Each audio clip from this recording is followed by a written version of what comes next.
So we are here in Belgrade, Serbia, a city that is known for its nightlife, but we're old and we don't know about nightlife. So we have enlisted the help of local tour guide Anna, who is going to take us around and show us some of the more interesting spots of nightlife in the city. We'll see how long we can stay awake.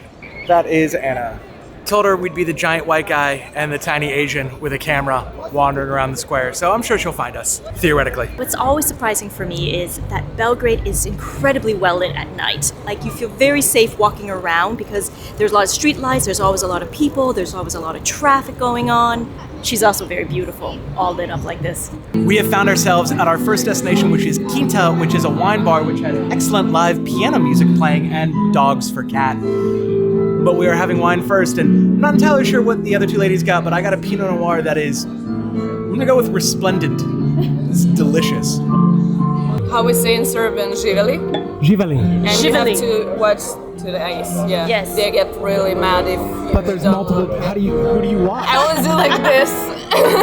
So you gotta let everyone know. Yeah.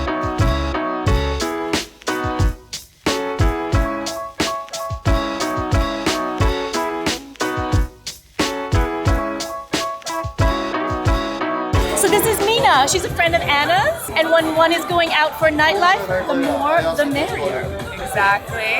Welcome to Endorphin. I'm actually also one of the partners here, so it makes me happy when some of my own countrymen come and I can, switch back to my, I guess, native language. I'm technically Serbian, but I definitely feel more American. So I'm having what's called an orange wine, which is technically white grapes. They keep the skin on in order to make the wine, and it is, frankly, f***ing lovely. It's not a heavy hitter, it's a really light flavor, it is smooth, and apparently a lot of their wines here at Endorphin are natural wines, so they don't have as many of the sulfates. They say that will help prevent a hangover. I'm gonna be mixing and matching all night, there's definitely gonna be a hangover, but still, every little bit helps. Cheers. Can I eat my food? Yes. Okay, so up first is the eggplant, ooh, on a nice little piece of bread. It is kind of like a baba ganoush, but better. Served on this really nice piece of bread that's just lightly toasted. Sourdough bread that we bake right here. Fresh sourdough. That's banging. That is my favorite bread. Next up, gravlax. Gravlax, sourdough base again, cream cheese with horseradish, salmon, and a caper. I have to one bite this, don't I? Okay. Yeah. I like the eggplant a lot, but the gravlax was straight banging. That was so good. I would order 30 of those and be fat and happy for the rest of the night. The last one we've got is this octopus. It looks like it has spinach and other things, chickpeas, flower petals. I'm not sure. I'm just gonna eat it. I'm very excited. The octopus, which is normally a little bit tougher, a little bit harder to eat, is tender.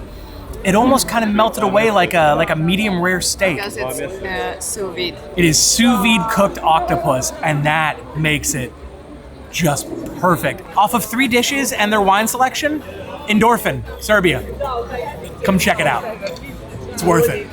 So we just left Endorphin, and that place was awesome. Definitely a place we're gonna go back and check out. Right now, we are going to a bar in an old mansion to get a shot, and then I think after that, we're going to get some Vietnamese food here in Belgrade. Pretty excited about that. On to the next.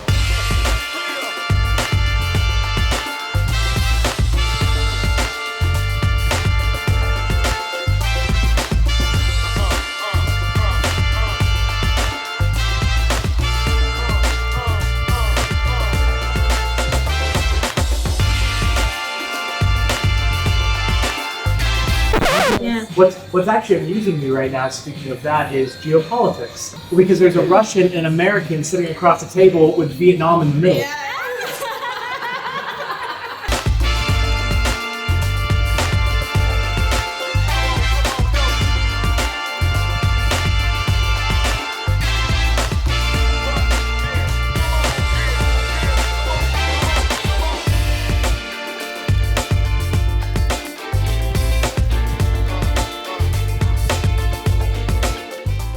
Our last stop of the night was actually my favorite stop of the night, and that was Bar Blizia, and surprising no one, I'm pretty sure I'm mispronouncing that. This bar was different and unique in that you don't really order a specific cocktail. You instead tell the bartender, of which there are 2 extremely talented bartenders what you like. In my case, I asked for something akin to a whiskey sour, something with whiskey and egg white, maybe a little bit on the sweeter side. Kat asked for something that contains coffee, and Anna, our guide, asked for something refreshing, and they delivered across the board. This is hands down one of the best bars I've ever been to. Katu's been having to get most of the footage at this point because she doesn't finish her drinks, and I finish them.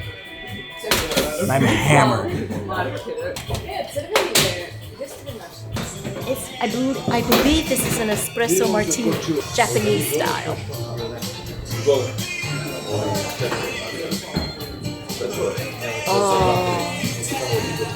Oh, it's nice, honey. So what do you have there, Anna? There is a cucumber, actually. It's actually a cucumber. I was right on it first. Yeah, it's a mint and cucumber. Yeah, I was right. I think it's a whiskey sour. Okay. That is perfect. Is it? Come on, you're lying now. No, It's perfect. no, it's Nothing is perfect. most fair, but Except your okay. most whiskey sours are really heavy on the sour. They lean into that citric acid, a lot of lemon juice or even lime juice. It's really, really strong. This is delicate and subtle. The orange scents come off really nice, and it's just the right amount of frothy from the egg white. And I'm gonna go with it. Of all the whiskey sours I've had, perfect. I'm sticking with perfect. I'm sticking with perfect. With explanation, this is okay. This bar not only has some of the best cocktails I've ever had in my life, but the music is fantastic. I'm sitting in Belgrade, Serbia, listening to Elvis Costello. I haven't been behind a bar in 20 years. No, 15 years. I haven't been behind a bar in 15 years. Okay. So I'm doing full lemon, a little less simple, a little less syrup, full egg white, 2 Maker's Mark. I'm putting them into this glass. Yeah. Okay.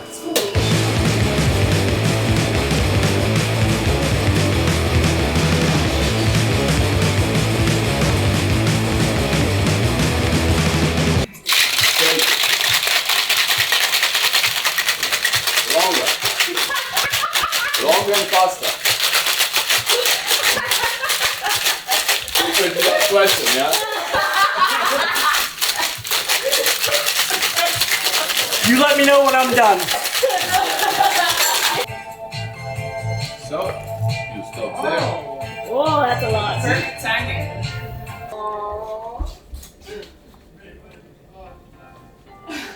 Yay!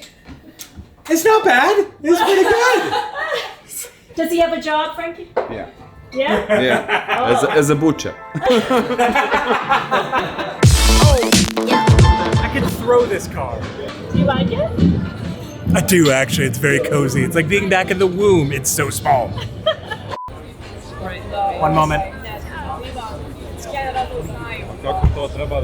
But I need the info.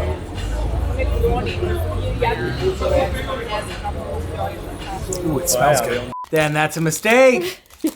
You should have recorded you giving me shit because that's funny. It's what the viewers want to see is Katu being mean to Josh. I've got 3%, go. 2 a.m. dinner. Oh. Or you want me to close it for you? No.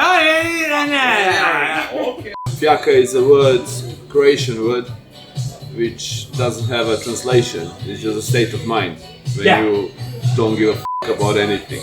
So and you can't be bothered to do anything. So That sounds perfect.